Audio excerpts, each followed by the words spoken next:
Dear students and friends, মই আজিৰ এই ভিডিঅ'টোত আলোচনা কৰিম প্ৰেজেণ্ট পাৰফেক্ট,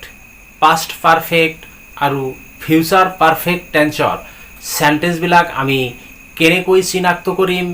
কেনেকৈ আমি ইংৰাজীলৈ ট্ৰান্সলেশ্যন কৰিম বা চেণ্টেন্স এটা লিখিম, আৰু পৰীক্ষাৰ সময়ত যি টেন্স কাৰেকশ্যন কৰিবলৈ দিয়ে শ্বৰ্টকাট নিয়মৰ মাধ্যমত সেই টেন্সবিলাক আমি কেনেদৰে কাৰেকশ্যন কৰিম সেই বিষয়ে শ্বৰ্টকাট নিয়মৰ মাধ্যমত আলোচনা কৰিবলৈ চেষ্টা কৰিম। আশা কৰিছোঁ তোমালোকে ভিডিঅ'টো স্কিপ নকৰি লাষ্টলৈকে চাবা। মই তোমালোকক প্ৰকৃততে শিকাবলগীয়া একো নাই, তোমালোকে বহুতখিনি জানাই, মই জনাখিনি কেৱল তোমালোকৰ লগত শ্বেয়াৰ কৰিবলৈ লৈছোঁ। আৰম্ভ কৰিছোঁ তেতিয়াহ'লে প্ৰথমতে প্ৰেজেণ্ট পাৰফেক্ট টেন্সৰ পৰা। প্ৰথম কথা হ'ল প্ৰেজেণ্ট পাৰফেক্ট টেন্স কাক বোলে বা প্ৰেজেণ্ট পাৰফেক্ট টেন্স কি বা প্ৰেজেণ্ট পাৰফেক্ট টেন্স আমি কেনেকৈ চিনি পাম। বৰ্তমান কালত এইমাত্ৰ কোনো কাম কৰা বা হোৱা বুজালে আমি তাক প্ৰেজেণ্ট পাৰফেক্ট টেন্স বুলি কওঁ। ইয়াৰ দ্বাৰা আমি কি বুজিলোঁ যে বৰ্তমান সময়ত অৰ্থাৎ আমি যি সময়ত আছোঁ এইটো সময়ত কোনো এটা কাম, কোনো এটা ঘটনা এইমাত্ৰ শেষ হৈ গ'ল আৰু সেই কামটোৰ এটা ফলাফল বা এটা ৰেজাল্ট থাকিব লাগিব, তেতিয়া সেইটো প্ৰেজেণ্ট পাৰফেক্ট টেন্স হ'ব। নিশ্চয় তোমালোকে বুজিব পাৰিছা। তেতিয়াহ'লে প্ৰেজেণ্ট পাৰফেক্ট টেন্স কি? প্ৰেজেণ্ট পাৰফেক্ট টেন্স হ'ল বৰ্তমান সময়ত অলপ আগতে কোনো কাম শেষ হৈ গৈছে, কামটো অলৰেডি ফিনিছ, কামটো কিন্তু নাই, সেই কামবিলাক প্ৰকাশ কৰা চেণ্টেন্সবোৰেই হ'ব আমাৰ প্ৰেজেণ্ট পাৰফেক্ট টেন্সৰ চেণ্টেন্স। এতিয়া অসমীয়া চেণ্টেন্স আমি কেনেকৈ চিনি পাম? এইটো প্ৰেজেণ্ট পাৰফেক্ট টেন্সৰ চেণ্টেন্স আৰু এইটো প্ৰেজেণ্ট ইনডিফিনিট টেন্সৰ চেণ্টেন্স। এইটো বুজিবলৈ আহা কেইটামান চেণ্টেন্স লৈ দেখা। মই কেইটামান চেণ্টেন্স লিখিছোঁ। মই ভাত খালোঁ। ইয়াৰ দ্বাৰা কি বুজোৱা হৈছে? ইয়াৰ দ্বাৰা বুজোৱা হৈছে যে মই ইতিমধ্যে ভাত খোৱাটো সমাপ্ত কৰিলোঁ, ভাত খোৱা মোৰ শেষ হৈ গ'ল। এতিয়া পিছৰ প্ৰশ্নটো হ'ল মই ভাত খোৱা শেষ কৰিলোঁ, ইয়াৰ ৰেজাল্টটো কি, ইয়াৰ ফলাফলটো কি? ইয়াৰ ফলাফলটো হ'ল মোৰ এতিয়া পেটটো ভৰিছে। নিশ্চয় গম পাইছা। খালোঁ আৰু শেষত আছে কি? খালোঁ। আৰু যদি এইটো প্ৰেজেণ্ট ইনডিফিনিট টেন্সৰ চেণ্টেন্স হ'লহেঁতেন তেতিয়াহ'লে এই চেণ্টেন্সটো হ'লহেঁতেন মই ভাত খাইছোঁ। দ্বিতীয় চেণ্টেন্সটো চোৱা, তেওঁ কিতাপখন লিখিল। অৰ্থাৎ কি? তেওঁৰ কিতাপখন লিখা অলৰেডি শেষ হ'ল, তেওঁ আৰু কিতাপখন লিখিব লগা নাই, কিতাপখন লিখা শেষ হৈ গৈছে, সেইকাৰণে লিখিল। যদি এই চেণ্টেন্সটো প্ৰেজেণ্ট ইনডিফিনিট টেন্সত থাকিলহেঁতেন তেতিয়াহ'লে হ'লহেঁতেন তেওঁ কিতাপখন লিখিছে। থাৰ্ড চেণ্টেন্সটো চোৱা, তুমি এটা ডাঙৰ ভুল কৰিলা, তাৰমানে তেওঁৰ ভুলটো কৰা শেষ হৈ গ'ল, তাৰ এতিয়া এটা ৰেজাল্ট আছে, যি ৰেজাল্টটো তেওঁ ভুগিব লাগিব। আৰু এই চেণ্টেন্সটো যদি প্ৰেজেণ্ট ইনডিফিনিট টেন্সত থাকিলহেঁতেন তেতিয়াহ'লে এই চেণ্টেন্সটো হ'লহেঁতেন তুমি এটা ডাঙৰ ভুল কৰিছা। নিশ্চয় তোমালোকে বুজিব পাৰিছা প্ৰেজেণ্ট ইনডিফিনিট আৰু প্ৰেজেণ্ট পাৰফেক্ট টেন্সৰ চেণ্টেন্সৰ কি পাৰ্থক্য। মই ইতিমধ্যে প্ৰেজেণ্ট ইনডিফিনিট টেন্সতো এইটো বিষয়ত আলোচনা কৰি আহিছোঁ, যি ভিডিঅ'টোৰ লিংক এই ভিডিঅ'টোৰ তলৰ ডেছক্ৰিপশ্যন বক্সত দিয়া আছে। এতিয়া কথা হ'ল এই চেণ্টেন্সবিলাক আমি কেনেকৈ ট্ৰান্সলেশ্যন কৰিম। আমি ট্ৰান্সলেশ্যন কৰিবলৈ হ'লে কিছুমান নিয়মৰ মাধ্যমতহে কৰিব লাগিব। গতিকে আমি যেতিয়া প্ৰেজেণ্ট পাৰফেক্ট টেন্সৰ চেণ্টেন্সবিলাক ট্ৰান্সলেশ্যন কৰিবলৈ যাম তেতিয়া নিশ্চয় আমাৰ এটা নিৰ্দিষ্ট ফৰ্মৰ প্ৰয়োজন হ'ব, আমি যি ফৰ্মত চেণ্টেন্সবিলাক লিখিব পাৰিম। গতিকে সেই ফৰ্মটো হ'ল প্ৰথমতে ছাবজেক্ট। আমি ছাবজেক্ট এটা বহুৱাব লাগিব প্ৰথমতে, তাৰপিছত থাকিব হ্যাভ নাইবা হ্যাজ, তাৰপিছত ভাৰ্বৰ পাষ্ট পাৰ্টিচিপল ফৰ্ম বা V3 বুলি যিটো কোৱা হয়, অৰ্থাৎ present form do, past form did, past participle form done. গতিকে ডু ডিড ডান, এই ডানটো হ'ল V3 আৰু এই V3টো আমি বহুৱাব লাগিব। এই প্ৰেজেণ্ট পাৰফেক্ট টেন্সৰ বিষয়ে সম্যক জ্ঞান আহৰণ কৰিবলৈ হ'লে আমি ভাৰ্বৰ লিষ্ট জনাটো অত্যন্ত জৰুৰী, যাৰ কাৰণে এই ভিডিঅ'টোৰ ডেছক্ৰিপশ্যন বক্সত মই ভাৰ্বৰ লিষ্টৰ PDF লিংক দি দিছোঁ। যদি তোমালোকৰ প্ৰয়োজন আছে তেতিয়াহ'লে তোমালোকে PDF লিংকত ক্লিক কৰি ভাৰ্ববিলাক চাই ল'ব পাৰা। অসমীয়া মিনিঙৰ সৈতে ভাৰ্ববিলাক মই দি দিছোঁ। তাৰপিছত দেখা ভাৰ্ব 3ৰ পিছত আহিব অবজেক্ট। আমি এটা অবজেক্ট বহুৱাব লাগিব। এই ফৰ্মত আমি চেণ্টেন্সটো লিখিম। তোমালোকৰ মনত প্ৰশ্ন উদয় হ'ব পাৰে বা বহুতো ছাত্ৰ ছাত্ৰীয়ে সুধি থাকে আমি ক'ত হ্যাভ ব্যৱহাৰ কৰিম আৰু ক'ত হ্যাজ ব্যৱহাৰ কৰিম। চোৱা, হ্যাভ আৰু হ্যাজ ক'ত ব্যৱহাৰ কৰিবা তাৰ এটা সংক্ষিপ্ত ৰূপ মই ইয়াত দি দিছোঁ যেহেতু সেন্টেন্সটো লিখিবলৈ প্ৰথমতে আমাৰ এটা সাবজেক্ট লাগিবই সাবজেক্ট নোহোৱাকৈ আমি সেন্টেন্স লিখিব নোৱাৰিম গতিকে এই সাবজেক্টৰ ওপৰত এই হ্যাভ আৰু হ্যাজৰ ব্যৱহাৰ নিৰ্ভৰ কৰিব কোনবিলাক সাবজেক্টৰ লগত আমি হ্যাভ ব্যৱহাৰ কৰিম আৰু কোনবিলাক সাবজেক্টৰ লগত আমি হ্যাজ ব্যৱহাৰ কৰিম সোয়া এইফালে যদি সাবজেক্টটো আই হয় তাৰ পিছত যদি উই হয় তাৰ পিছত যদি ইউ হয় তাৰ পিছত যদি দে হয় তাৰ পিছত যদি দিজ হয় THESE এইবোৰ তাৰ পিছত যদি দোজ হয় হৌবোৰ তাৰ পিছত ৰাম এণ্ড সীতা অৰ্থাৎ ৰাম এণ্ড সীতা এইটো প্লুৰাল নাম্বাৰ সাবজেক্ট হৈছে এটা মানুহৰ নাম বুজোৱা নাই দুটা মানুহৰ নাম বুজাইছে এনেকুৱা যদি সাবজেক্ট প্লুৰাল নাম্বাৰ হয় ইয়াত মই লিখি দিছো প্লুৰাল নাম্বাৰ যদি হয় তেতিয়াহলে সেই প্লুৰাল সাবজেক্টৰ লগত হে কেৱল হ্যাভ বহিব আৰু লগতে আই লগত উইল লগত বহিব ইউৰ লগতো বহিব তাৰ পিছত সোয়া লিখিব লগা সেন্টেন্সটোৰ সাবজেক্ট যদি ইট হয় অৰ্থাৎ সিঙ্গুলাৰ নাম্বাৰ দিস অৰ্থাৎ singular number that singular number how to he singular number she singular number Ram singular number Sita singular number যদি হয় আৰু ইয়াত লিখি দিছো মই সিঙ্গুলাৰ নাম্বাৰ সাবজেক্টটো যদি যি কোনো সিঙ্গুলাৰ নাম্বাৰ হয় যি কোনো মানুহৰ নাম যি কোনো প্ৰাণীৰ নাম যি কোনো ঘটনা এনেকুৱা যদি সিঙ্গুলাৰ নাম্বাৰ হয় এটা যদি হয় তেতিয়াহলে সেই সাবজেক্টৰ লগত হ্যাজ বহিব নিশ্চয় তোমালোকে বহিত লিখি লবা বুলি মই আশা ৰাখিছো চোৱা আকৌ আমি আহিছো সেন্টেন্সটো লৈ ঘূৰি আমি সেন্টেন্সটো এতিয়া কেনেকৈ লিখিম চোৱা এই সেন্টেন্সটোত মই হল সাবজেক্ট আৰু খালু হল ভাৰ্ব তাৰ পিছত ভাত হল অবজেক্ট আমি ইতিমধ্যে এইটো ভালকে গম পাওঁ গতিকে খালু অসমীয়া ওয়াৰ্ডটোৰ নিৰ্দিষ্ট ইংৰাজী ওয়াৰ্ড নাই এইটো আমি খালু কেনেকৈ পাম খোৱা যেটো ইট ইয়াৰ আগত হ্যাভ বা হ্যাজ বহুৱালেহে হেতুৰ মিনিং হ'ব খালু আমি যি ফৰ্মটো পাইছো সাবজেক্ট হ্যাভ অথবা হ্যাজ V3 আৰু অবজেক্ট এই ফৰ্মত যদি আমি সেন্টেন্সটো লিখিবলৈ যাওঁ তেতিয়াহলে প্ৰথমতে আমি সাবজেক্ট বহুৱাব লাগিব এই সেন্টেন্সটোত সাবজেক্ট আই আমি লিখিলো তাৰ পিছত আইৰ লগত কি হ'ব আইৰ লগত হ'ব কি হ্যাভ আমি ইয়াত আনি হ্যাভ বহুৱাই দিলো আই হ্যাভ তাৰ পিছত আমি খালু কৰিব লাগিব হ্যাভ ইটেন বহুৱালেহে ইয়াৰ অৰ্থ খালু হ'ব আই হ্যাভ ইটেন কি খালু এইটো হল অবজেক্ট আমি বহুৱাই দিলো এনেদৰে যদি অসমীয়া সেন্টেন্স বিলাকৰ সাবজেক্ট ভাৰ্ব অবজেক্ট আমি চিনি পাওঁ তেতিয়াহলে এই ফৰ্মতে আমি যদি বহুৱাই দিওঁ আমাৰ নিশ্চয় ট্ৰান্সলেশন বিলাক শুদ্ধ হ'ব সেকেন্ড সেন্টেন্সটো চোৱা তেওঁ কিতাপখন লিখিল এই সেন্টেন্সটো তেওঁ হল সাবজেক্ট লিখিল হল ভার্ব কিতাপখন হল অবজেক্ট গতিকে এই ফর্মতে যদি আমি বহুৱাই দিওঁ তেতিয়াহলে তেওঁ হল এই সেন্টেন্সটোৰ সাবজেক্ট তেওঁৰ লগত কি বহিব হি আছে তাল তেতিয়াহলে হি লগত হ্যাজ বহিব তেতিয়াহলে হি হ্যাজ লিখিল শব্দটোৰ যেহেতু ইংৰাজী ওয়াৰ্ড নাই গতিকে আমি হ্যাজ তাৰ পিছত ৰাইটৰ V3 বহুৱাব লাগিব গতিকে হি হ্যাজ ৰিটেন যেহেতু আমি V3 বহুৱাব লাগিব ৰাইটৰ V3 নি written he has written the কিতাপখন যেহেতু নিৰ্দিষ্ট কৰি দিছে সেই কাৰণে the book he has written the book তাৰ পিছত থাৰ্ড নাম্বাৰ সেন্টেন্সটো চোৱা তুমি এটা ডাঙৰ ভুল কৰিলা এই সেন্টেন্সটো তুমি হল সাবজেক্ট কৰিলা হল ভাৰ্ব এটা ডাঙৰ ভুল হল অবজেক্ট এই সেন্টেন্সটো যদি আমি ইংৰাজীলৈ ট্ৰান্সলেশন কৰিবলৈ যাওঁ তেতিয়াহলে আমি কি লিখিম প্ৰথমতে সাবজেক্ট দ্যাট ইজ ইউ ইউৰ লগত কি হয় আমি দেখিছো ইউৰ লগত হ্যাভ হ'ব গতিকে আমি হ্যাভ বহুৱাই দিলো ইউ হ্যাভ কৰিলা কৰাৰ ইংৰাজী কি কৰাৰ ইংৰাজী যদিও ডু হয় আমি ইয়াত কিন্তু ডু ব্যৱহাৰ কৰিব নোৱাৰিম আমি ইয়াতে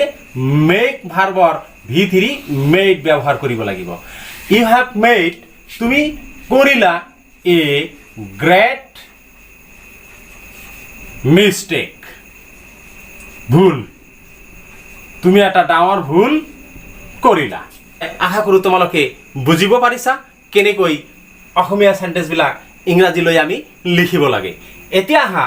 আমি কেনেকৈ চিনি পাম প্ৰেজেন্ট পাৰফেক্ট টেন্সৰ সেন্টেন্স কোনবোৰ হয় আৰু আমি কেনেদৰে সেইবিলাক চিনাক্ত কৰি টেন্স কাৰেকশন কৰিম সোয়া ইয়াৰ কাৰণে মই তোমালোকক কেইটামান নিৰ্দিষ্ট ওয়াৰ্ড দি দিছো যদি এইবিলাক ওয়াৰ্ড কোনো সেন্টেন্সত থাকে তেতিয়াহলে তোমালোকে নিশ্চিত ৰূপে ধৰি লবা এইটো প্ৰেজেন্ট পাৰফেক্ট টেন্সৰ সেন্টেন্স আৰু এই ফৰ্মুলা মতে তোমালোকে সেই টেন্সটো কাৰেকশন কৰিবা আহাচোন ওয়াৰ্ডবোৰ কি কি চাও প্ৰথমতে তোমালোকে দেখিবা কোনো সেন্টেন্সত যদি অলৰেডি ওয়াৰ্ডটো থাকে তেতিয়াহ'লে তোমালোকে ধৰি ল'বা সেইটো প্ৰেজেন্ট পাৰফেক্ট টেন্সৰ সেন্টেন্স যিটোৰ অৰ্থ হ'ল ইতিমধ্যে। তাৰপিছত জাস্ট নাও যদি থাকে, জাস্ট নাও মানে এইমাত্ৰ শব্দটো যদি থাকে তেতিয়াহ'লে তোমালোকে বুজিব লাগিব এইটো প্ৰেজেন্ট পাৰফেক্ট টেন্সৰ সেন্টেন্স। তাৰপিছত নট ইয়েট, তাৰপিছত দো ইয়েটও থাকিব পাৰে, নট ইয়েট দো ইয়েট যদি থাকে প্ৰেজেন্ট পাৰফেক্ট টেন্সৰ সেন্টেন্স বুলি ধৰিব লাগিব। তাৰপিছত দিস ইয়াৰ এই বছৰ, তাৰপিছত মই দিস দি পেলাই ডট ডট দিছো, অৰ্থাৎ this year, this month, this days, this week এনেকুৱা যদি সময়সূচক শব্দ থাকে দিজৰ পিছত তেতিয়াহ'লে তোমালোকে সেইটো ধৰিব লাগিব যে এইটো প্ৰেজেন্ট পাৰফেক্ট টেন্সৰ সেন্টেন্স। তাৰপিছত চোৱা নেভাৰ যদি থাকে তেতিয়াহ'লে তুমি বুজিব লাগিব এইটো প্ৰেজেন্ট পাৰফেক্ট টেন্সৰ সেন্টেন্স। ইভাৰ যদি থাকে, তাৰপিছত সো ফাৰ যদি থাকে, আনটিল নাও, এতিয়া আনটিল নাও, আনটিল এই নাওৰ ঠাইত, নাও মানে এতিয়া নাওৰ ঠাইত যিকোনো ওয়াৰ্ড কিন্তু বেলেগ ওয়াৰ্ড থাকিব পাৰে। Until this month, until this year, until this hour, until 5 PM এনেকুৱা এই নাওৰ ঠাইত বেলেগ সময় বুজোৱা শব্দ থাকিব পাৰে, তেতিয়া তোমালোকে বুজিব লাগিব যে এইটো প্ৰেজেন্ট পাৰফেক্ট টেন্সৰ সেন্টেন্স। তাৰপিছত চোৱা আপ টু নাও, আপ টু দিস মান্থ এইটো একে নিচিনা শব্দ। তাৰপিছত যদি কোনো সেন্টেন্সত থাকে ফৰ নাইবা সিন্স, কিন্তু আমি জানো যে ফৰ নাইবা সিন্স প্ৰেজেন্ট পাৰফেক্ট কন্টিনিউয়াসতহে ব্যবহাৰ হয়, কিন্তু ফৰ সিন্স আমি কেনেকৈ প্ৰেজেন্ট পাৰফেক্ট টেন্সত ব্যবহাৰ কৰিম আমি অলপ পিছতে এই ভিডিওতেই আলোচনা কৰিম।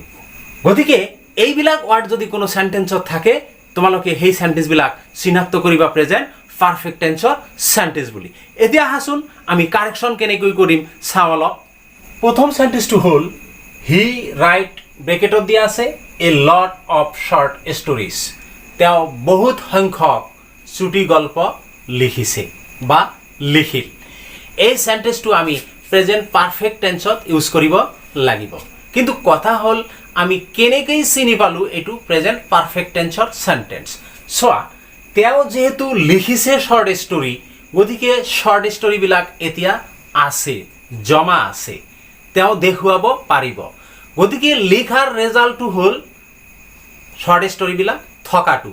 যাৰ কাৰণে এই সেন্টেন্সটোৰ যেহেতু ৰেজাল্ট আছে সেইকাৰণে এই সেন্টেন্সটো আমি প্ৰেজেন্ট পাৰফেক্ট টেন্সত কাৰেকশন কৰিব লাগিব। ডিয়াৰ লাৰ্নাৰ্স, সকলো সেন্টেন্স কিন্তু ভিডিওত আলোচনা কৰা সম্ভৱ নহয়, জাস্ট মই তোমালোকক দুই এটা উদাহৰণহে দেখুৱাই দিছো আৰু বাকিবিলাক তোমালোকে ধাৰণা কৰি ল'ব লাগিব, বুজি ল'ব লাগিব যে এনেকুৱা সেন্টেন্সবিলাক প্ৰেজেন্ট পাৰফেক্ট টেন্সৰ হয়। এই সেন্টেন্সটো যদি আমি কাৰেকশন কৰোঁ তেতিয়াহ'লে হ'ব হি হ্যাজ, হিৰ লগত হ্যাজ হয়, হি হ্যাজ ৰাইটৰ V3 written, he has written a lot of short stories. দ্বিতীয় সেন্টেন্সটো চোৱা he read the book, read শব্দটো ব্ৰেকেটত দিয়া আছে। ৰিড শব্দটো ব্ৰেকেটত দিয়াৰ লগে লগে আমাৰ এনেকুৱা এটা ধাৰণা আহিল মন লৈ যে তেওঁ কিতাপখন পঢ়িছে। তেওঁ কিতাপখন পঢ়িছে যেতিয়াই আমি কম তেতিয়াই তাৰ ৰেজাল্টটো আহিল তেওঁ কিতাপখনৰ বিষয়ে এতিয়া জানে, তেওঁ কিতাপখনৰ বিষয়ে ক'ব পাৰিব কি লিখা আছে। গতিকে যেহেতু এই সেন্টেন্সটোৰ ৰেজাল্ট আছে যাৰ কাৰণে আমি এইটো প্ৰেজেন্ট পাৰফেক্ট টেন্সতো লিখিব পাৰোঁ। যেনেকুৱা এইটো কাৰেকশন কৰিলে হ'ব হি হ্যাজ, ৰিডৰ V3 ৰিডেই হয়, he has read the book. তাৰপিছত আহা থার্ড নাম্বার সেন্টেন্স লৈ he finish the work just now. তোমালোকে ইতিমধ্যে জানাই যে জাস্ট নাও থাকিলে সেই সেন্টেন্সবিলাক প্রেজেন্ট পারফেক্ট টেন্সত কারেকশন কৰিব লাগে। গতিকে এইটো কাৰেকশন কৰিলে হ'ব he has finished the work just now. He has finished the work just now, তেওঁ এইমাত্ৰ কামটো সমাপ্ত কৰিল। যেহেতু জাস্ট নাও আছে আমি সেইকাৰণে প্ৰেজেন্ট পাৰফেক্ট টেন্সত লিখিলো। তাৰপিছৰ সেন্টেন্সটো চোৱা দে অলৰেডি ক্যাচ দ্য থিপ, সিহঁতে ইতিমধ্যে জোৰটো ধৰিল যেহেতু সেন্টেন্সটো অলৰেডি শব্দটো আছে যাৰ কাৰণে আমি এটো কি কৰিম প্ৰেজেন্ট পাৰফেক্ট টেন্সত লিখিম গতিকে এটো কাৰেকশন কৰিলে হ'ব দে হ্যাভ দের লগত কি হয় হ্যাভ হয় দে হ্যাভ অলরেডি ক্যাচর V3 caught CAUGHT caught the thief they have already caught the thief তার পিছৰ সেন্টেন্সটো চোৱা they never see the Taj Mahal হিহঁতে তাজমহল কেতিয়াও দেখা নাই সিধা সিধি কথা সেন্টেন্সটো নেভার আছে যার কারণে আমি এটু প্রেজেন্ট পারফেক্ট টেন্সর ফর্মত লিখিম গতিকে এটু কারেকশন করিলে হ'ব দে হ্যাভ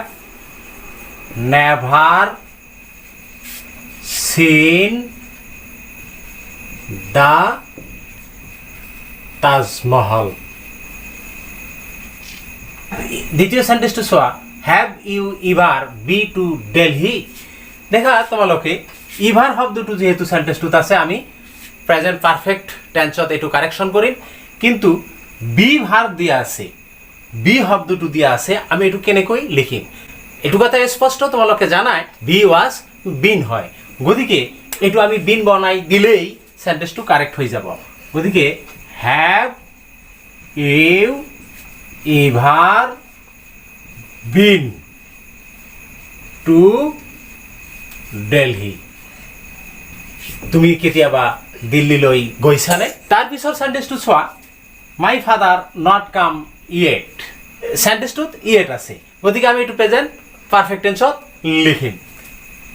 গতিকে কাৰেকশন কৰিলে হ'ব মাই ফাদাৰ যেহেতু থাৰ্ড পাৰসন সিঙ্গুলাৰ নাম্বাৰ গতিকে হ্যাভ হ্যাজৰ পৰা কি বহিব হ্যাজ মাই ফাদাৰ হ্যাজ আৰু অক্সিলাৰিৰ পিছতে নট টু বহুৱাব লাগিব my father has not come কামৰ V3 কামেই হয় হ্যাজ নট কাম ইয়েট তাৰ পিছৰ সেন্টেন্সটো চোৱা দ্য আৰ্থকুইক ড্যামেজ ব্ৰেকেটত দিয়া আছে এ লট অফ প্ৰপাৰ্টি দিস ইয়াৰ এই সেন্টেন্সটো দিস ইয়াৰ কথাটো আছে বা দিস মান থাকক দিস উইক থাকক দিস ডে থাকক যেনেকুৱাই নাথাকক কিয় যদি এনেকুৱা থাকে আমি প্ৰেজেন্ট পাৰফেক্ট টেন্সত লিখিব লাগিব যদি কোনো কাম শেষ হৈ গৈছে আৰু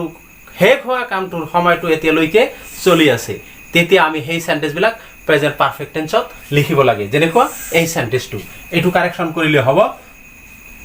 দা আৰ্থকুইক has damaged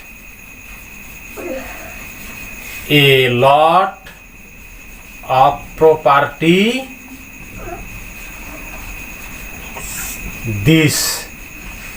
year এনেকুৱা আৰু সেন্টেন্স হ'ব পাৰে my brother has passed SSLC examination this year sentence বিলাক তোমালোকে স্ক্ৰিনশট মাৰি ল'ব পাৰা নাইবা বহিত লিখি ল'ব পাৰা কোনোটো যদি বুজিবলৈ অসুবিধা আছে তেতিয়াহলে কমেন্ট বক্সত মোক জানাবা মই নিশ্চয় উত্তৰ দিবলৈ চেষ্টা কৰিম তাৰ পিছৰ সেন্টেন্সটো চোৱা বিনা বি আছে ব্ৰেকেটত বিউটিফুল সিন্স চাইল্ডহুড অৰ্থাৎ বিনা সৰুৰে পৰা ধুনীয়া বি টু ব্ৰেকেটত দিয়া আছে আৰু আন সেন্টেন্স বিলাকত আমি দেখিছো যেনেকুৱা থাৰ্ড নাম্বাৰ সেন্টেন্সটো চোৱা he work in the field up to 5 PM অৰ্থাৎ সাবজেক্টৰ পিছত ব্ৰেকেটত ভাৰ্বটো দিয়া আছে ইয়াত বি শব্দটো ভাৰ্ব হয় কিন্তু এই ভাৰ্ব শব্দৰ পিছত এই বিউটিফুল শব্দটো আছে যেটো সৰুৰে পৰা ধুনীয়া এনেকুৱা অতীতত কাম আৰম্ভ হৈ বৰ্তমানলৈ চলি থকা বুজালে প্ৰেজেন্ট পাৰফেক্ট কন্টিনিউয়াস টেন্সত ব্যৱহাৰ কৰিব লাগে কিন্তু এই সেন্টেন্সটোত আমি যেহেতু ইয়াৰ মেইন ভাৰ্বটো নাই নিশ্চয় বিউটিফুল শব্দটো অ্যাডজেক্টিভ শব্দ আৰু চতুৰ্থ নাম্বাৰ সেন্টেন্সটো চোৱা হি বি এ টিচাৰ এই এ টিচাৰ এই শব্দটো হল নাউন শব্দ যদি এই বিৰ পিছত এনেকুৱা অ্যাডজেক্টিভ নাইবা এনেকুৱা নাউন শব্দ দিয়া থাকে তেতিয়াহলে সেই কামবিলাক অতীতৰ পৰা বৰ্তমানলৈকে চলি থকা বুজাই যদিও আমি সেইবিলাক প্ৰেজেন্ট পাৰফেক্ট টেন্সত লিখিব লাগে আৰু ইয়াক continuative form of present perfect continuous বুলি কোৱা হয় এই কাৰণেই কোৱা হয় যে এই সেন্টেন্স বিলাকে চলি থকা কামটোকেই বুজায় যি কামটো অতীতৰ পৰা চলি থাকে গতিকে এই সেন্টেন্সটো আমি কাৰেকশন কৰিলে হ'ব বিনা has been beautiful since childhood. দ্বিতীয় সেন্টেন্সটো চোৱা I not know him for 5 years. মই তেওঁক 5 বছৰ ধৰি নাজানো। এই সেন্টেন্সটো not no নেগেটিভ সেন্টেন্স। যদি এনেকুৱা নেগেটিভ সেন্টেন্স হয় তেতিয়াহ'লে আমি সেইবিলাক প্ৰেজেন্ট পাৰফেক্ট টেন্সত ইউজ কৰিব লাগে। সেইমতে এইটো কৰিলে হ'ব I লগত have হয় I have not known him for 5 years. I have not known him for 5 years. তাৰ পিছৰ সেন্টেন্সটো চোৱা he worked in the field up to 5 p.m. মই ইতিমধ্যে কৈছিলো যে up to now up to 5 p.m. up to এটা নিৰ্দিষ্ট সময় দিয়া আছে তেনেকুৱা সেন্টেন্স বিলাক আমি প্ৰেজেন্ট পাৰফেক্ট টেন্সত ইউজ কৰিব লাগে যেনেকুৱা এইটো কাৰেক্ট কৰিলে হ'ব he has worked in the field up to 5 p.m. 5 বজালৈকে পথাৰত কাম কৰিল লাষ্ট সেন্টেন্সটো প্ৰথম সেন্টেন্সটোৰ দৰেই গতিকে এইটো কাৰেক্ট কৰিলে হ'ব she has been a teacher since 2005. She has been a teacher since 2005. বহুত সময়ত বহুত ষ্টুডেণ্টক দেখা যায় she was a teacher since 2005 বুলি লিখি থৈ দিয়ে আৰু ভাবি লয় যে এইটো শুদ্ধ হৈছে কিন্তু এইটো আসলতে তেতিয়া শুদ্ধ নহব শুদ্ধ হ'ব she has been a teacher since 2005. এতিয়া মই আহিছো past perfect tense লৈ past perfect tense বেলেগ একো নহয় past perfect tense present perfect tenseৰ কেৱল past form হে present perfect tenseত subjectৰ পিছত have বা has বহিছিল যত কেৱল past perfect tenseত had to বহিব বেলেগ একো নহয় কিন্তু একো নহয় বুলি ক'লে নিশ্চয় শুদ্ধ নহব ইয়াৰ ভিতৰত বেলেগ কিবা কথা নাথাকিলে টেন্স এটা বেলেগ হ'ব নোৱাৰে past perfect tense তেতিয়াহ'লে কাক বলে বা কি বুজো আমি অতীত কালত ওচৰা উচৰিকৈ হোৱা দুটা কামৰ যি কামটো আন এটা কামৰ আগতে সম্পন্ন হৈছিল হেতু past perfect tenseত আৰু যিটো কাম আনটো কামৰ পিছত সম্পন্ন হৈছিল হেতু past indefinite tenseত ব্যৱহাৰ কৰা হয় অৰ্থাৎ অতীত কালত হোৱা দুটা কামৰ যিটো আগত হয় হেতু past perfect আৰু যিটো পিছত হয় হেতু past indefinite tenseত লিখিব লাগে ইয়াতে দুটা কথা আহিছে আগত আৰু পিছত এইখিনিৰ ওপৰত কিন্তু আমি গুৰুত্ব প্ৰদান কৰিব লাগিব past perfect tenseৰ সেন্টেন্স এটা লিখিবলৈ হলে আমি যি ফৰ্মটো লাগিব সেই ফৰ্মটো হ'ল subject plus had that is haveৰ past tense had তাৰ পিছত ভাৰ্বৰ past participle বা v3 আৰু object এইখিনি দি পেলাই আমি past perfect tenseৰ সিঙ্গেল সেন্টেন্স এটা লিখিব পাৰো যদিও এইখিনি যথেষ্ট নহয় যেহেতু দুটা কাম ওচৰা উচৰিকৈ হয় আৰু আগত পিছত বুজাব লাগে সেই কাৰণে এই ফৰ্মটো যথেষ্ট নহয় তাৰ কাৰণে মই দুটা ফৰ্ম তোমালোকক নিৰ্দিষ্ট কৈ দিছো এই দুটা ফৰ্ম যদি জনা থাকে তেতিয়াহলে কোনো সেন্টেন্সেই past perfect tenseৰ মূল হ'ব নোৱাৰে সোৱাচোন সেই ফৰ্ম দুটা কি আগত কথাটো যদি অসমীয়া সেন্টেন্সত থাকে তেতিয়াহলে আমি প্ৰথম ফৰ্মুলাটো ইউজ কৰিম অৰ্থাৎ প্ৰথমতে আমি সাবজেক্ট লিখিম সেন্টেন্সটো তাৰ পিছত had তাৰ পিছত v3 তাৰ পিছত অবজেক্ট অৰ্থাৎ past perfect tenseৰ যিখিনি ফৰ্মুলা সেইখিনি আমি প্ৰথমতে বহুৱাই দিলো তাৰ পিছত আমি যেহেতু সেন্টেন্সটোত বিফৰ কথাটো থাকিব বা আগত কথাটো থাকিব সেই কাৰণে আমি বিফৰটো বহুৱাম আৰু তাৰ পিছত আমি past indefiniteৰ সেন্টেন্স যিখিনি আছে সেইখিনি লিখিম এতিয়া এই কথাখিনিকেই যদি পিছত কথাটো থাকে সেন্টেন্সটোত যদি পিছত কথাটো থাকে তেতিয়াহ'লে আমি কেনেকৈ লিখিম প্ৰথমতে আমি লিখিব লাগিব সাবজেক্ট তাৰপিছত ভাৰ্ব টু তাৰপিছত অবজেক্ট ভাৰ্ব টু অৰ্থাৎ এইটো আমি পাষ্ট ইনডিফিনিট টেন্সত লিখিব লাগিব আৰু তাৰপিছত আফটাৰ বা হোৱেন আমি ব্যৱহাৰ কৰিব পাৰিম আৰু তাৰপিছত পাষ্ট পাৰফেক্টৰ যিখিনি আগত হ'ব লগা কাম সেইখিনি আমি লিখিব লাগিব এইটো বুজিবলৈ আহাচোন আমি চাওঁ সেন্টেন্স কেইটামান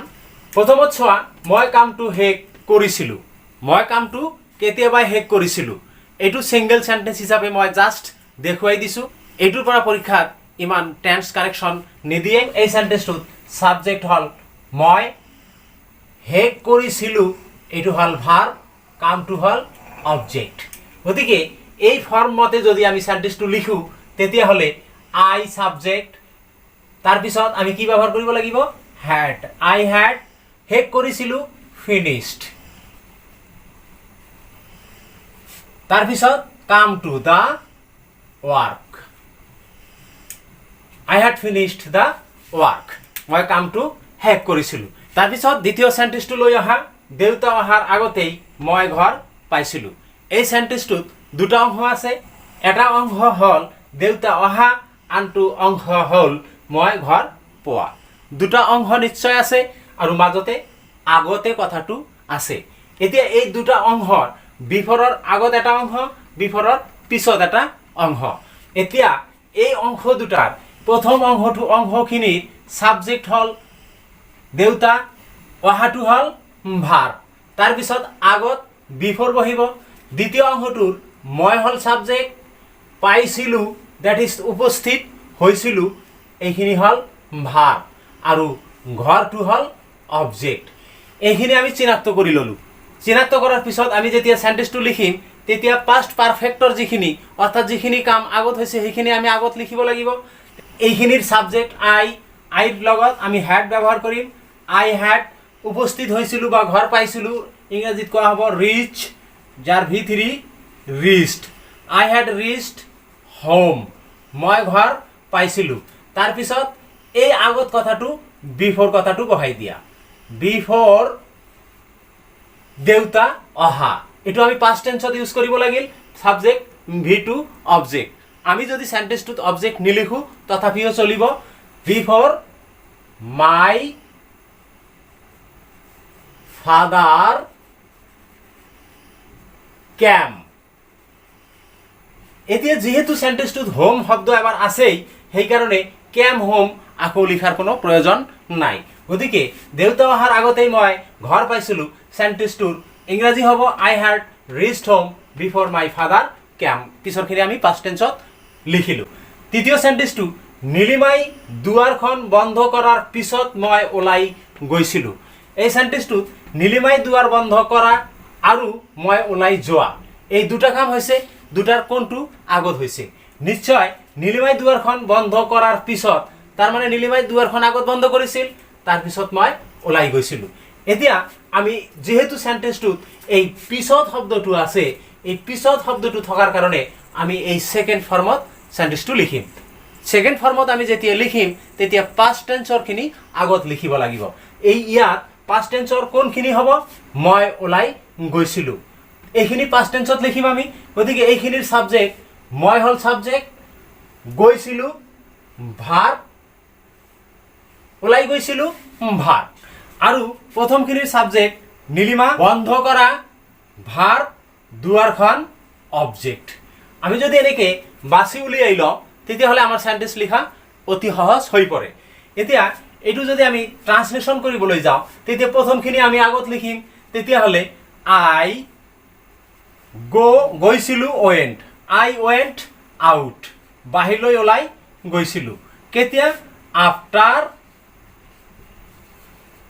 নীলিমা দুৱাৰখন বন্ধ কৰাৰ পিছত আফটাৰ আমি লিখিলোঁ পিছত মই ওলাই গৈছিলোঁ পিছত নীলিমা তাৰ পিছত নীলিমাৰ পিছত হ্যাড ইয়াত আৰু বেলেগ অক্সিলাৰি নাই Nilima had locked the door নীলিমাই দৰজাখন বন্ধ কৰাৰ পিছত মই ওলাই গৈছিলোঁ নিশ্চয় তোমালোকে ধৰিব পাৰিছা থাৰ্ড সেন্টেন্সটো চোৱা বিমলে দিল্লীলৈ কেতিয়াও যোৱা নাছিল অৰ্থাৎ বিমলে দিল্লীলৈ জীৱনত কেতিয়াও যোৱা নাছিল। এই সেন্টেন্সটো এটা সিঙ্গেল সেন্টেন্স আৰু সেন্টেন্সটোত নেভাৰ ব্যৱহাৰ হ'ব। এই সেন্টেন্সটোৰ সাবজেক্ট বিমল যোৱা নাছিল, এইখিনি হ'ল ভাৰ্ব, দিল্লীলৈ অবজেক্ট। দেখো এই সেন্টেন্সটো যদি আমি এই সিঙ্গেল ফর্মত লিখো তেতিয়াহ'লে হ'ব Bimal had never gone to Delhi. Bimal had never gone to Delhi. বিমলে কেতিয়াও দিল্লীলৈ যোৱা নাছিল। এইদৰে আমি পাষ্ট পাৰফেক্ট টেন্সৰ সেন্টেন্সবিলাক অসমীয়াৰ পৰা ইংৰাজীলৈ ট্ৰান্সলেট কৰিব পাৰি যদি কেৱল আমি সেন্টেন্সবিলাকৰ সাবজেক্ট অবজেক্ট আৰু ভাৰ্বখিনি চিনি পাওঁ। চিনি পোৱাৰ পিছত ফৰ্মতে আমি বহুৱাই দিলেই আমাৰ সেন্টেন্স হৈ যাব। এতিয়া আহা আমি পাষ্ট পাৰফেক্ট টেন্সৰ সেন্টেন্সবিলাক কেনেদৰে কাৰেকশ্যন কৰিব পাৰিম। আহা কেইটামান সেন্টেন্স মই ইয়াত লিখি ৰাখিছোঁ। সেন্টেন্সবিলাক চোৱা। প্ৰথমতে I write the answer before my father came. দেখা এই সেন্টেন্সটোৰ বিফৰৰ পিছত যিখিনি আছে মাই ফাদাৰ এইখিনি সাবজেক্ট আৰু তাৰ পিছত V2 দিয়া আছে। দ্যাট ইজ সাবজেক্ট আৰু V2 দিয়া আছে। সেন্টেন্সটোত বিফৰ আছে, গতিকে যদি কোনো সেন্টেন্সত বিফৰ থাকে আমি ইতিমধ্যে আলোচনা কৰি আহিলোঁ, তেতিয়াহ'লে এটা অংশ পাষ্ট ইনডিফিনিট আৰু আনটো অংশ পাষ্ট পাৰফেক্টত হয়। সেই হিচাপে এইটো যদি আমি লিখোঁ তেতিয়াহ'লে কি হ'ব, ইয়াত কেৱল আই হ্যাড ৰিটেন আৰু বাকী গোটেইখিনি ঠিকে থাকি যাব। I had written the answer before my teacher came. আমাৰ এনচাৰ শুদ্ধ হৈ গ'ল। অৰ্থাৎ বিফৰ থাকিলে আমি এনেকৈ কৰিব লাগিব। এতিয়া আহা পিছৰ সেন্টেন্সটোত ইট হ্যাড ৰেইনড বৰষুণ হৈছিল বিফৰ উই ৰিচ স্কুল আমি স্কুল পোৱাৰ আগতে। গতিকে বৰষুণটো আগত হৈছিল এইখিনি পাষ্ট পাৰফেক্টত দিয়া আছে। যদি আমি এইখিনি পাষ্ট ইনডিফিনিটত লিখিব লাগিব তেতিয়াহ'লে এই ৰিচ শব্দটো কেৱল ৰিচ পাষ্ট টেন্স কৰি দিলেই হৈ গ'ল। That is it had rained before we reached school. Correction হৈ গ'ল। তাৰ পিছৰ সেন্টেন্সটো চোৱা। Hira did the work. হীৰাই কামটো কৰিছিল আফটাৰ হিজ মাদাৰ গো। তাইৰ মাক যোৱাৰ পিছত। গতিকে হীৰাই যিহেতু পিছত কামটো কৰিছিল সেইকাৰণে এইখিনি পাষ্ট ইনডিফিনিট টেন্সত হৈছে সাবজেক্ট, তাৰ পিছত V2 হৈছে আৰু তাৰ পিছত আফটাৰ ব্যৱহাৰ হৈ হিজ মাদাৰ। তাৰ পিছত আমি এইখিনি কি লিখিব লাগিব, হিজ মাদাৰ হ্যাড গান। যেহেতু এইখিনি আমি পাষ্ট পারফেক্ট টেন্সত লিখিম, অর্থাৎ Hira did the work after his mother had gone. আমার সেন্টেন্সটো শুদ্ধ হৈ গ'ল। তাৰপিছত চোৱা আমি কণ্ডিশ্যনেল সেন্টেন্সৰ পৰা পাষ্ট পাৰফেক্ট টেন্স কৰিব পাৰি। If I had finished it, মই যদি এইটো সমাপ্ত কৰিলোহেঁতেন, হি ডাই। এইটো আমি কোন টেন্সত লিখিম। এই সেন্টেন্সটোত ইফ আছে, দ্বিতীয় সেন্টেন্সটোত চোৱা আই উইশ আছে। যদি আই উইশ আৰু ইফ কণ্ডিশ্যনেল সেন্টেন্সত থাকে তাৰপিছত দেখা পাষ্ট পাৰফেক্ট টেন্স দিয়া আছে আই হ্যাড, তাৰপিছত V3 আছে, অৰ্থাৎ এইখিনি পাষ্ট পাৰফেক্ট টেন্সত দিয়া আছে। তেতিয়াহ'লে আমি পিছৰখিনি কেনেদৰে লিখিম। যদি ইফ নাথাকিলহেঁতেন তেতিয়াহ'লে আমি পিছৰখিনি কেৱল পাষ্ট ইনডিফিনিটত লিখিলেই হ'লহেঁতেন, কিন্তু যদি ইফ আছে তেতিয়াহ'লে আমি এইখিনি পাষ্ট ইনডিফিনিটত লিখিলে নহ'ব, অৰ্থাৎ আমি হি ডাইড কৰিলে নহ'ব। তেতিয়া আমি কেনেকৈ কৰিম চোৱা। যদি ইফ আৰু আই উইচ থাকে, দুটা একে মই দেখুৱাই দিছোঁ ইয়াত, বাকী তোমালোকে ধাৰণা কৰি ল'বা। এইটো লিখিলে হ'ব if I had finished it, মই যদি এইটো সমাপ্ত কৰিলোহেঁতেন, তাৰপিছত কমা দিয়া, তাৰপিছত হি উড হ্যাভ ডাইড, তেওঁ মৰিলেহেঁতেন। মই কামটো সমাপ্ত কৰা নাই, তেওঁ মৰা নাই, অৰ্থাৎ এইটো কল্পনা কৰাহে বুজাইছে, আচলতে কিন্তু কামটো সংঘটিত হোৱা নাই। যদি কৰিলোহেঁতেন তেতিয়া হ'লহেঁতেন, কামটো কৰাও নাই হোৱাও নাই। নিশ্চয় তোমালোকে ধৰিব পাৰিছা। তাৰপিছৰ সেন্টেন্সটো আহা। I wish I met you 15 years ago। Single sentence, I wish আছে। আই উইশৰ পিছত যদি এনেকুৱা সময় উল্লেখ থাকে, যেনেকুৱা ইয়াত 15 years ago 15 বছৰ আগত, 1 মাহ আগত, 6 মাহ আগত, এনেকুৱা যদি উল্লেখ থাকে তেতিয়াহ'লে সেই সেন্টেন্সটো আমি পাষ্ট পাৰফেক্ট টেন্সত লিখিব লাগে আৰু যদি এনেকুৱা সময় উল্লেখ নাথাকে তেতিয়া আমি পাষ্ট ইনডিফিনিট টেন্সত যেনেকুৱা আলোচনা কৰি আহিছোঁ তেনেদৰে পাষ্ট ইনডিফিনিট টেন্সত হ'ব আকৌ মই কথাটো কৈছোঁ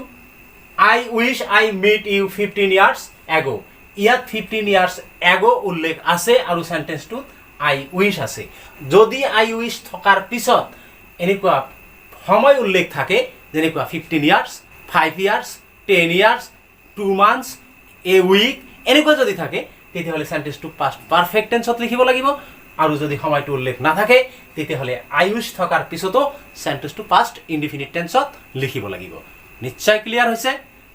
তেতিয়াহ'লে এই সেন্টেন্সটো আমি লিখিম I wish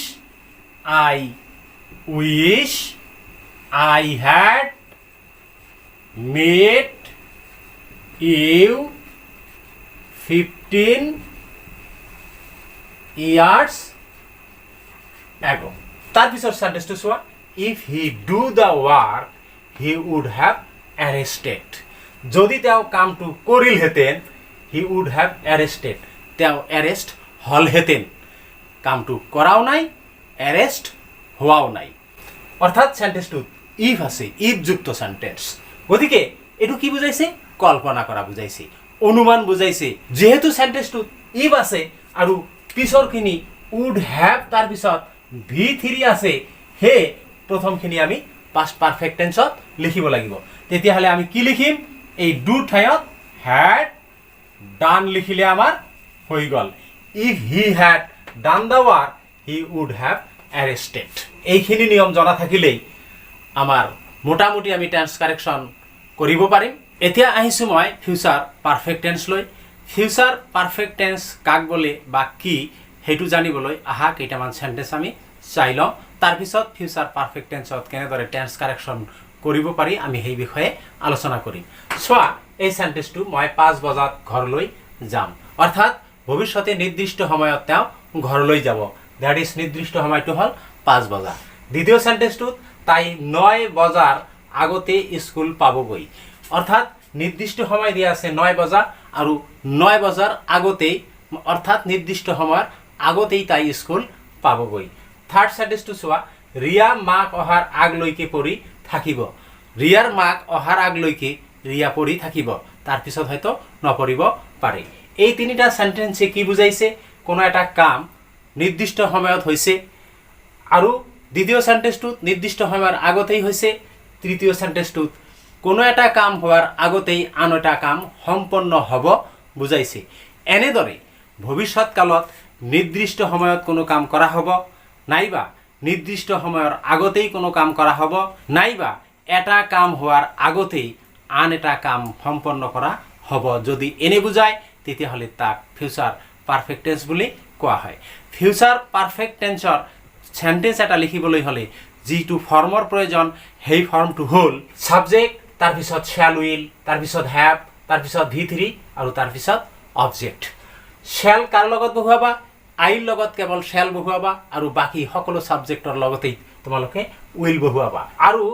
শ্যাল উইলৰ পিছত হ্যাভ কিন্তু ইয়াত বহিব ইয়াত যদিও subject third person singular number থাকে তথাপি ফিউচাৰ পাৰফেক্ট টেন্সত হ্যাভ অক্সিলাৰিয়ে বহিব তাৰ পিছত ভাৰ্বৰ লিষ্টৰ v3 অৰ্থাৎ পাস্ট পাৰ্টিসিপলটো বহুৱাব লাগিব তাৰ পিছত অবজেক্ট এতিয়া সিঙ্গেল সেন্টেন্স যেতিয়া আমি লিখিম ফিউচার পারফেক্ট টেন্সত তেতিয়া এই ফর্মটোই যথেষ্ট কিন্তু আমি এই থার্ড সেন্টেন্সটো লিখিছো যেহেতু যে এটা কাম হওয়ার আগতে আন এটা কাম সম্পন্ন হ'ব তেনেকুৱা যদি বুজায় তেতিয়াহ'লে আমি এইটো ফৰ্মত লিখিব লাগিব হেতু হল সাবজেক্ট প্ৰথমতে শ্যাল উইল হ্যাভ v3 তাৰ পিছত অবজেক্ট আৰু তাৰ পিছত বিফোৰ দি প্লাই প্ৰেজেন্ট ইনডিফিনিট টেন্সৰ সেন্টেন্স আমি লিখিব লাগিব অৰ্থাৎ ইয়াৰ দ্বাৰা কি বুজাইছো মই এইটো ফৰ্মৰ দ্বাৰা ভৱিষ্যতে ওচৰা ওচৰি কৈ দুটা কাম হ'ব সেই দুটা কামৰ যেটো আগত হ'ব হেতু ফিউচাৰ পাৰফেক্ট টেন্সত আৰু যেটো পিছত হ'ব হেতু প্রেজেন্ট ইনডিফিনিট টেন্সত লিখিব লাগিব ক্লিয়ার কথা আকো কৈছো মই ভবিষ্যৎ কালত ওচৰা ওচৰি কৈ দুটা কাম হ'ব যদি বুজায় তাৰে যেটো কাম আগত হ'ব লগা বা যেটো কাম আগত হ'ব হেতু ফিউচার পারফেক্ট টেন্সত আৰু যেটো পিছত হ'ব হেতু প্ৰেজেন্ট ইনডিফিনিট টেন্সত লিখিব লাগিব আহাচোন আমি সেন্টেন্সটো চাও কেনেদৰে ইংৰাজীলৈ লিখিব পাৰো এই সেন্টেন্সটো সাবজেক্ট মই যাম ভাৰ্ব ঘৰলৈ 5 বজাত এই গোটেইখিনি অবজেক্ট এতিয়া সাবজেক্ট মই দ্যাট ইজ আইৰ লগত কি হ'ব শ্যাল আমি যদি আইৰ লগত উইলও ব্যৱহাৰ কৰোঁ তথাপি আমাৰ ভুল নহ'ব আই শ্যাল হ্যাভ তাৰ পিছত আনা আই শ্যাল হ্যাভ যাম গান home by 5 p.m. or at 5 p.m. আমি এটাৰ ঠাইত বাইও ব্যৱহাৰ কৰিব পাৰোঁ ফিউচাৰ পাৰফেক্ট টেন্সত সাধাৰণতে বাইয়ে বেছিকৈ ব্যৱহাৰ কৰা হয় that is I shall have gone home by 5 p.m. মই 5 বজাত ঘৰলৈ যাম সেকেন্ড সেন্টেন্সটো তাই 9 বজাৰ আগতে স্কুল পাবগৈ অৰ্থাৎ 9 বজাৰ আগতে তাই স্কুল পাব এইটো এই সিঙ্গেল ফৰ্মত আমি লিখিব পাৰিম এই সেন্টেন্সটো সাবজেক্ট she will আমি ইয়াৰ লগত ব্যৱহাৰ কৰিম she will have স্কুল পাবগৈ অৰ্থাৎ স্কুলত উপস্থিত হ'ব যেটো ইংৰাজী হল ৰিচ ইয়াৰ ভিতৰি আমি ৰিষ্ট কৰিম she will have reached school before 9 a.m. 9 বজাৰ আগতে তাই স্কুল পাবগৈ অৰ্থাৎ নিৰ্দিষ্ট সময়ৰ আগতে কামটো সম্পন্ন হৈছে থাৰ্ড সেন্টেন্সটো চোৱা ৰিয়া মাক অহাৰ আগলৈকে পঢ়িব এই সেন্টেন্সটোত ৰিয়া পঢ়িব কেতিয়ালৈকে মাক অহাৰ আগলৈকে গতিকে ইয়াত ৰিয়া পঢ়িব আৰু মাক আহিব দুটা কাম কোনটো আগতে হ'ব ৰিয়া পঢ়ি থকাটো আগত হ'ব গতিকে Riya will have read before her mother তাৰপিছত প্ৰেজেন্ট ইনডিফিনিটৰ ফৰ্ম কামস হোম আমি অবজেক্ট নিলিখিলেও হ'ব কাৰণ যেহেতু আগতেই কথাটো বুজোৱা হৈছে যে কোত আহিব সেই কাৰণে আমি পিছত আৰু অবজেক্টটো লিখাৰ প্ৰয়োজন নাই বুলি ভাবো চোৱা এইখিনিয়ে ফিউচাৰ পাৰফেক্ট টেন্সৰ মূল বিষয়বস্তু এইখিনিৰ ওপৰত ভিত্তি কৰিয়েই আমি টেন্স কাৰেকশন কৰিব লাগিব ফিউচাৰ পাৰফেক্ট টেন্সত মই মাথন দুটা সেন্টেন্স লিখিছো they will have gone home before he arrive এইখিনিৰ ওপৰতে সাধাৰণতে দেখা যায় ফিউচাৰ পাৰফেক্ট টেন্সৰ পৰা টেন্স কাৰেকশন কৰিবলৈ দিয়ে যেহেতু এইখিনি ফিউচাৰ পাৰফেক্ট টেন্সত আছে আৰু বিফৰ আছে সেন্টেন্সটোত পিছৰখিনি আমি প্ৰেজেন্ট ইনডিফিনিটত লিখিব লাগিব অৰ্থাৎ ইয়াত যত arrive আছে তত আমি কেৱল arrives লিখিলেই হৈ গল অৰ্থাৎ they will have gone home before he arrives আমাৰ সেন্টেন্স শুদ্ধ হৈ গল সেকেন্ড সেন্টেন্সটো চোৱা Ram will have written the answer before teacher come গতিকে যেহেতু এইখিনি ফিউচাৰ পাৰফেক্টত দিয়া আছে পিছৰখিনি প্ৰেজেন্ট ইনডিফিনিটত হ'ব গতিকে এই কামৰ ঠাইত কেৱল টিচাৰ কামস কৰিলে হৈ গল অৰ্থাৎ Ram will have written the answer before teacher comes আমাৰ শুদ্ধ হৈ যাব ডিয়াৰ স্টুডেন্টস এন্ড ফ্ৰেন্ডস আজিৰ এই ভিডিঅ'ত টেন্সৰ বিষয়ে আলোচনা ইমানখিনিয়ে যদি তোমালোকৰ ভিডিঅ'টো ভাল লাগিছে তেতিয়াহ'লে ভিডিঅ'টোত এটা লাইক কৰিবা বন্ধু বান্ধৱীলৈ শ্বেয়াৰ কৰিবা যাতে সিহঁতে অলপ শিকিব পাৰে আৰু লগতে যদি তুমি এই চেনেলত নতুন আৰু চেনেলটো সাবস্ক্ৰাইব কৰা নাই তেতিয়াহ'লে চেনেলটো সাবস্ক্ৰাইব কৰি নোটিফিকেশন বেল আইকনটো প্ৰেছ কৰি ৰাখিবা যাতে ভিডিঅ' এটা এৰি দিয়াৰ লগে লগে তোমাৰ ওচৰত নোটিফিকেশন গৈ পায় আৰু ভিডিঅ'টো তুমি লগে লগে পাই যোৱা ধন্যবাদ জয় আই অসম